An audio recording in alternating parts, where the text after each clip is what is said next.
नमस्कार विद्यार्थी मित्रांनो. Today in this lecture we discuss about number of particle per unit cell. In 12th solid state chemistry only we study the cubic unit cell. Therefore we only discuss about cubic unit cell. Cubic unit cell म्हणजे फक्त घनाकृती जी आहे किंवा चौरस जो आहे त्याच्याविषयीच आपल्याला discuss करायचं आहे. Cubic it shows 3 types of unit cell: simple unit cell, body centre unit cell, face centre unit cell. In that unit cell how many particle or number of particle present in a one unit cell. एका unit सेलमध्ये किती particle म्हणजेच आपल्याला माहित आहेत atom, ion और molecule हे present असतात ते आपल्याला कॅल्क्युलेट करायचे आहेत. First we discuss simple cubic unit cell. This is a simple cubic unit cell. Simple cubic unit cell means all constituent particle present at the corner. सर्व constituent particle हे कॉर्नरला present असतात. In cubic unit cell 8 corner, that is particle present at the 8 corner, but this corner it is made up of around the 8 other unit cell, that is cubic unit cell. तो जो एक corner तयार झालेला असतो ते तयार होताने त्या कॉर्नरला एकूण 8 युनिट सेल म्हणजे क्यूबिकचे 8 चौरस एकत्र आलेले असतात. This is a simple unit cell. This corner it is made up of 8 in front, behind, front और अपवर्ड, डाउनवर्ड असे एकूण 8 युनिट सेल एकत्र आलेले असतात. तेव्हा हा कॉर्नर पूर्ण झालेला असतो. मग आता यामध्ये आपल्याला पार्टिकलची संख्या किती आहे म्हणजे एक ही युनिट सेल आहे, या युनिट सेलमध्ये एकूण पार्टिकल किती आहेत. आता इथे डायग्राम ड्रॉ केलेली आहे. या डायग्राम मध्ये आपल्याला पाहायचंय this is a unit cell. ही जी असणार युनिट सेल आहे at the corner constituent particle it shows a spherical shape. याचा स्फिरिकल शेप दाखवलेला आहे. But in that unit cell at that corner the unit cell part of that particle is only this 1/4 part in front particle. In other 1/4 part here we discuss this part.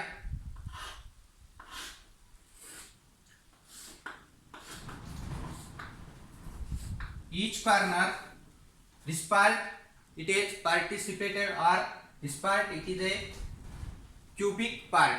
आता ही जे cubic unit cell आहे याचा part किती आहे तो 1/4 म्हणजे एका कॉर्नरचा आपण फ्रंटचा घेतला होता.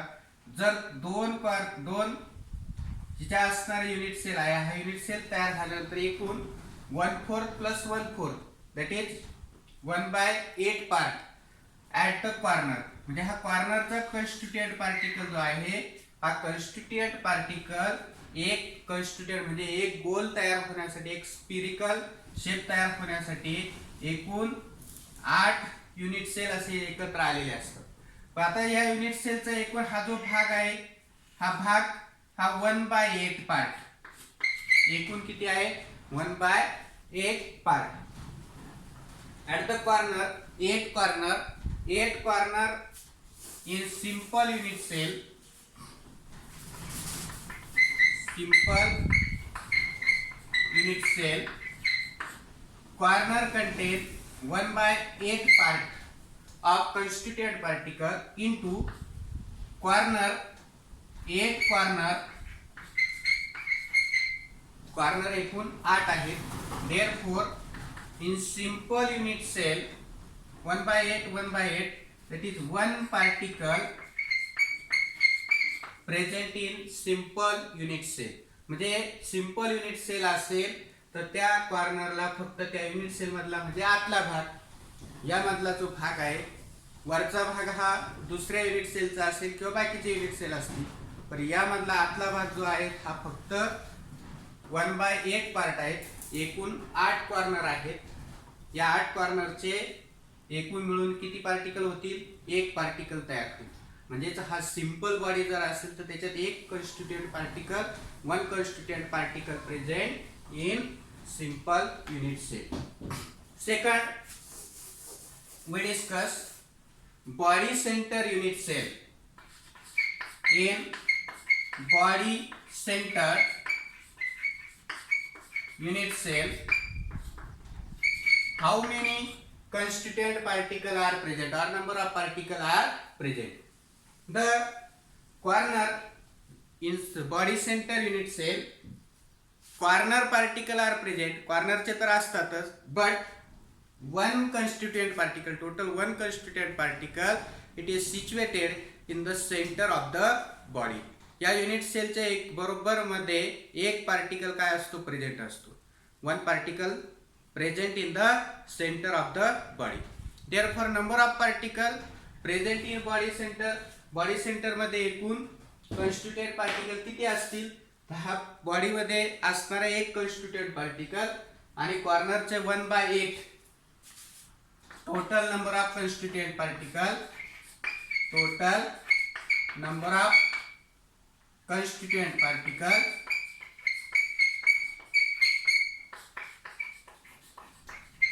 in BCC, body center cubic unit cell, is equal to body particle plus corner particle, body particle plus corner particle. Corner आणि बॉडी या दोघांची आपल्याला काय करायला लागेल? बेरीज करायला लागेल. बॉडीमध्ये एक कॉन्स्टिट्यूएंट पार्टिकल प्रेझेंट असतो अँड एक कॉर्नर, त्या कॉर्नरचा एकूण भाग किती? 1/8 part. Therefore total constituent particle 1 + 1 is equal to 2 particle are present in the body centre. Body centre मध्ये एकूण 2 पार्टिकल असतात. That is 2 particle present in a body cell unit cell. Third, we discuss face center unit cell. Face center unit cell means the corner particle are present. Corner particle तर असतातच, but there are 6 faces. In the last lecture we discussed about that face center. 6 faces आहेत. 1 2 3 4 5 6 असे 6 faces आहेत. या फेसेसला this particle, I draw a half dark particle. That is the half particle present at the face. In that face here the half particle situate in the body. अर्धा बॉडीच्या आतमध्ये असतो आणि अर्धा दुसऱ्या युनिट सेलचा असतो, म्हणून तो अर्धा पार्टिकल आपण हाफ दाखवलेला आहे. म्हणजे आपल्याला जर फेस सेंटर जर कॅल्क्युलेट करायचे असतील, FCC face centre unit cell, corner particle, total number of particle in FCC face centre unit cell is equal to face particle plus corner particle. फेसचे जे पार्टिकल आहेत ते फेसचे पार्टिकल आणि त्याचबरोबर कॉर्नरचे पार्टिकल आपल्याला घ्यावे लागतील. Face this half part of particle in the body, म्हणजेच अर्धाच भाग, म्हणजे तो अर्धाच constituent particle. This suppose that this is a unit cell, half part in the body and half part other unit cell, म्हणजे अर्धा हा बॉडीच्या आतमध्ये असतो म्हणून तो त्या युनिट सेलचा आहे आणि दुसरा जो भाग आहे तो दुसऱ्या युनिट सेलचा आहे. Therefore in face centre half part of constituent particle into how many faces? There are 6 faces, therefore multiply by 6 plus corner particle, there are 8 corner and corner 1/8 part. of constituent particle in the unit cell. Therefore 3 plus 1, 4 particle present in FCC face centre unit cell मध्ये एकूण 4 particle असतात. म्हणजे कॉर्नरचे तर असतातच, पण 6 फेसेसचे अर्धा अर्धा मिळून एकूण 4 पार्टिकल होतात. म्हणून फेस सेंटर जे युनिट सेल आहे त्याच्यामध्ये 4 पार्टिकल प्रेझेंट असतात. In body centre there are 2 particle and in BCC, sorry, in simple unit cell, this is a part of that body. One particle, सगळ्यांचा मिळून एक पार्टिकल काय होईल, तयार होईल. म्हणून in simple one particle BCC, 2 particle phase center, 4 particles. So we discuss next point, relationship between molar mass, it is denoted by capital M, density it is denoted by rho, mass of unit cell and age length. Molar mass, density and age length यांचा relationship पाहायचा आहे आपल्याला. First draw the cubic unit cell. पहिल्यांदा cubic unit सेलची diagram draw केलेली आहे. The edge length unit cell having edge length A B C. त्या unit सेलच्या कडेची लांबी ए बी आणि सी अशी दर्शवलेली आहे. But in cubic unit cell A is equal to B, B is equal to C. That is all the edge length are same. Therefore that is B is equal to A, C is equal to A and A is equal to also A. If edge length of unit cell is A, जर edge length A असेल, then volume of unit cell, या असणाऱ्या unit सेलचं जर आकारमान जर काढायचं असेल तर ते आपण व्हॉल्यूम कसं काढतो, volume is equal to height multiply by breadth and width.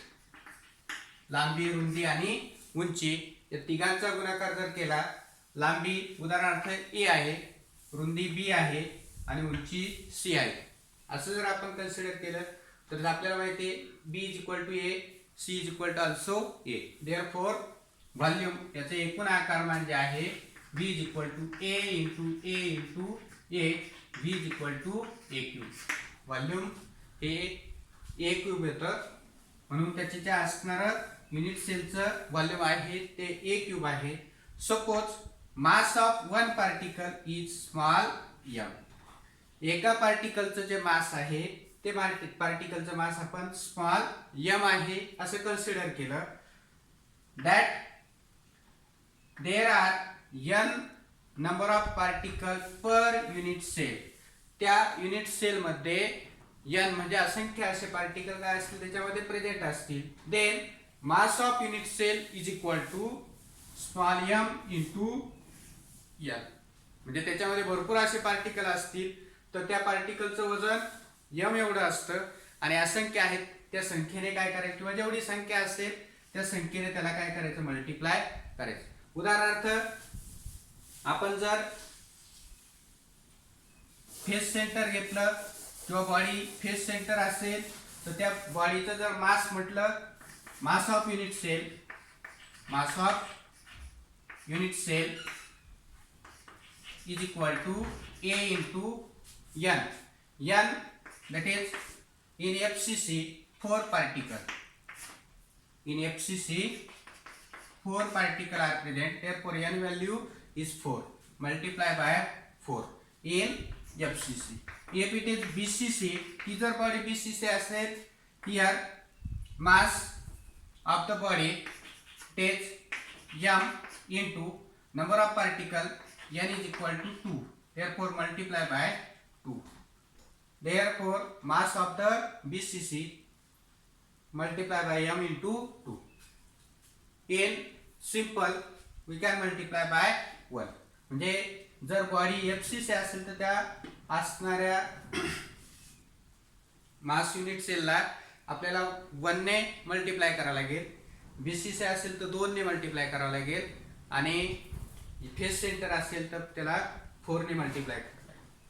Then calculate density of unit cell. आपल्याला त्या युनिट सेलची डेन्सिटी कॅल्क्युलेट करायची आहे म्हणजे घनता. Density it is calculated as density is equal to mass upon volume. डेन्सिटीचा formula आहे वस्तुमान भागिले आकारमान. या पद्धतीने आपल्याला कॅल्क्युलेट करता येतं. Therefore density of unit cell, या युनिट सेलची आपल्याला डेन्सिटी जर काढायची असेल तर त्याचं आपल्याला काय करावं लागेल, युनिट सेलचं mass. Therefore mass of unit cell divided by volume of unit cell. Density it is denoted by rho. It is equal to mass of unit cell m into n put in this formula divided by volume. Volume it is a cube. त्याचं volume हे a cube आहे. Therefore rho is equal to small m into small n divided by a cube. This is the equation number 2. But the different substances made up of different particles. वेगवेगळे पदार्थ हे वेगवेगळ्या असणाऱ्या particle पासून तयार होत असतात. Then mass of that unit cell it is different. जर वेगवेगळ्या पदार्थापासून जर ती युनिट सेल तयार झालेली असेल तर त्याचं वजन देखील काय येतं, वेगवेगळं येतं. Therefore mass of the unit cell it is different. It is depend on molar mass. ते युनिट सेलचं जे मास आहे ते त्या पदार्थाच्या मोलर मास वरती अवलंबून असतं. आता molar mass for example hydrogen जर असेल तर 1 येईल. आपण दुसरा एखादा पदार्थ घेतला for example sodium. Sodium it is 23. सोडियमचं वजन जे आहे ते 23 आहे. क्लोरीन 35.5. असे वेगवेगळे पदार्थ आहेत. त्या वेगवेगळ्या पदार्थांचं ऑक्सिजन इट इज 16. आपल्याला हे वेगवेगळ्या पदार्थांचं वेगवेगळं मोलर मास असतं. त्यामुळे तो पदार्थ जो तयार झालेला असतो त्याचं वजन किंवा ती जी युनिट सेल तयार होईल त्याचं वजन देखील वेगळं येतं. देअरफॉर मग जर आपल्याला ते कॅल्क्युलेट करायचं असेल the molar mass it is denoted by capital M. Molar mass त्या पदार्थाचं कॅपिटल M ने डिनोट केलेलं असतं. Then M that is mass of one particle into number of particles per mole. त्या पर मोल मध्ये एकूण किती मोल दिलेले असतील त्या मोल मध्ये त्या पार्टिकलची जी असणारी संख्या आहे त्या संख्येने म्हणजेच ॲव्होगॅड्रो नंबरने त्याला मल्टिप्लाय जर केलं तर आपल्याला त्याचा असणारं कॅपिटल मास म्हणजे मोलर मास भेटेल. Mass of one particle M is equal to M into Na. M is equal to M into Na. But here Na Avogadro number. Avogadro number it is a fixed value 6.022 into 10 raised to 23 particle that is atom, ion or molecule. म्हणजे एका मोल मध्ये आपल्याला माहित आहे Avogadro number एवढे particle असतात. मग तेवढे मोल असतील तर त्या मोलने आपण त्याला मल्टिप्लाय करतो. बट आपल्याला या फॉर्म्युलामध्ये m ची व्हॅल्यू काढायची आहे. Small m is equal to capital M upon Na. Put this value in equation 2 we get. Equation 2 मध्ये जर आपण ही जी व्हॅल्यू आहे स्मॉल m ची ही जर पुट केली येते तर आपल्याला इक्वेशन भेटतं density that is rho is equal to small n into capital M divided by a cube into n.